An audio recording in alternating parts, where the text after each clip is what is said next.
शहीद स्मारक पर स्क्रीन पर जो आप ये देख रहे हैं, ये तमाम वो तख्तियां हैं। मैंने अभी काफ़ी बता दिए हैं, एक एक तख्ती को मैंने पढ़ के बताया है। ये देखें, ये छोटी सी बच्ची है, इधर देखें, मणिपुर शर्मसार घटना पर शर्मिंदा है। ये छोटी सी बेटी है, देश की बेटी है, ये बड़ी शर्मिंदा हो रही है। और वाकई होना भी लाजमी है कि जो घटना हुई है उसने वाकई पूरे देश को शर्मिंदा कर दिया है। और पूरे जो विश्व में भारत की आज जो छवि है वो वाकई देखने लायक है। जो विश्व गुरु बनाने की बात की जा रही थी, ये हमारा भारत देश इस तरह से विश्व गुरु बन रहा है। ये देखें, ये बच्चियां, ये छोटी छोटी बच्चियां हैं। जन जन करे यही पुकार, नहीं सहेंगे अत्याचार, peaceful protest, save women, save Manipur. यानी कि हर एक तख्ती पर एक नया नारा आपको देखने को मिलेगा। बात करेंगे, हमारे साथ कुछ और यहाँ प्रोटेस्ट में ये कुछ लोग हैं, इनसे हम बात करेंगे। आपका नाम क्या है? आप बताओ, आप यहाँ खड़ा होकर क्या साबित करना चाहते हैं?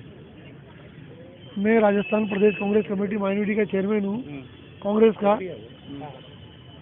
आज जो प्रोटेस्ट हो रहा है भारतीय मसीह समाज और माइनॉरिटी सेल के माध्यम से, पूरा विश्व जानता है, पूरा देश नहीं पूरा विश्व जानता है कि मणिपुर में जो हो रहा है पूरे देश को तो बदनाम कर ही रहा है, लेकिन जितनी भी फॉरेन कंट्रियां हैं वो सब कहीं ना कहीं भारतीय जनता पार्टी नरेंद्र मोदी के ऊपर उंगली उठा रही है कि एक जो सबसे सशक्त लोकतंत्र वाला देश भारत देश, जहां लोकतंत्र पूरी तरह हावी है, उस देश में एक मणिपुर जो पूरी तरह 75 से 80 दिनों तक लगातार जल रहा है, महिलाओं को सरेआम असामाजिक तत्वों द्वारा खुला घुमाया जा रहा है।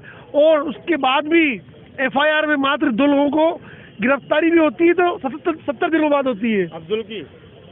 अब्दुल हो, करीम हो, मुकेश हो, किसी की भी गिरफ्तारी हो, लेकिन गिरफ्तारी भी लेट होती है।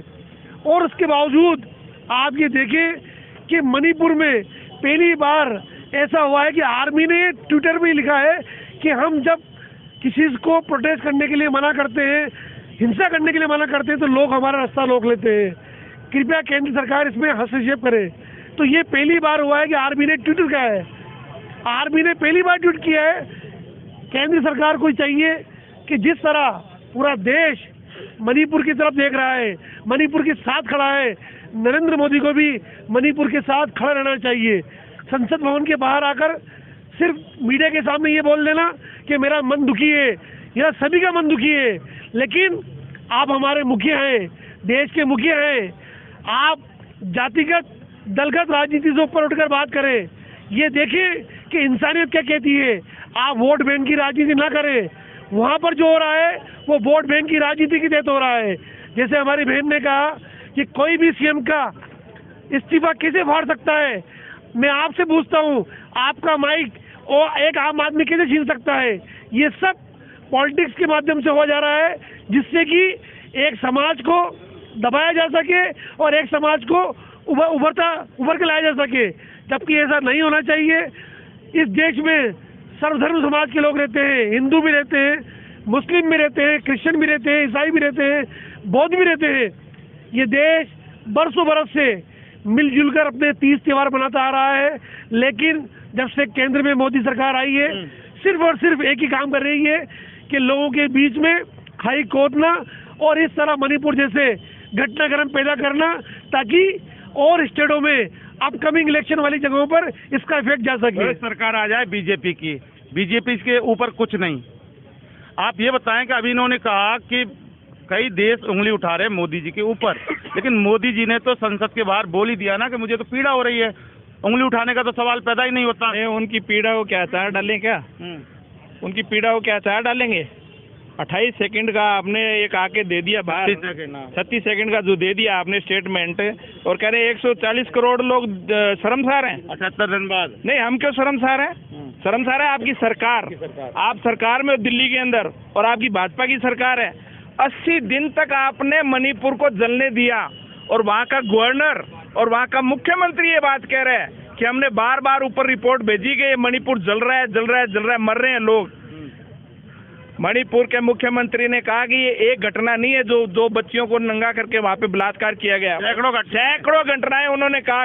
वहाँ का मुख्यमंत्री ये बात कह रहे हैं, वहाँ की गवर्नर कह रही है कि 6000 घर जला दिए गए, 60,000 लोग बेघर हो गए, और हजारों लोगों की हत्या हुई है। इसका जिम्मेदार कौन है? आज दुनिया के अंदर हमारी थू-थू हो रही है। हमारा संविधान और लोकतंत्र खतरे के अंदर है। हमारा संविधान ये सिखाता है कि ये धर्मनिरपेक्ष देश है और हम हिंदू, मुस्लिम, सिख, ईसाई आपस में है भाई भाई। इस बात को सुन कर बड़े हुए हैं और आज वो तो कागजों में लिख रहा है। वो तो जिस प्रकार का ये राष्ट्र बनाना चाहते हैं, वो हिंदू राष्ट्र के नाम पे जो 90% हिंदू है देश के अंदर, वो भी दुखी है इस बात से, क्योंकि इसके कई एग्जाम्पल सामने आ गए। हमारी हिंदू बेटियां, पहलवान बेटियां धरने के ऊपर बैठी रही। आप बताइए, न्याय मिला उनको? न्याय मिला? भाजपा का सांसद 40 केस गुंडा लोकसभा के अंदर अभी भी घूम रहा है किसानों के ऊपर। वो किसान कौन थे? कौन से धर्म के लोग थे वो, जिनके ऊपर गाड़ी चढ़ाई केंद्र के मंत्री ने, मोदी सरकार के मंत्री ने? वो भी हिंदू थे, वो भी हमारे समाज का अंग था। और वो कुलदीप सेंगर, जो इनका भाजपा विधायक, जो बलात्कार करता है बच्ची के साथ में, वो बच्ची कौन थी? और वो हाथरस के अंदर जो बच्ची को जिंदा जला दिया गया, और कठुआ के अंदर जो रेप हुआ बच्ची के साथ में, हिंदू थी। दो मंत्री जेल के अंदर उन अपराधियों के साथ मिलके आए और तिरंगा रैली निकाल रहे हैं। ऐसी सरकार हमें नहीं चाहिए।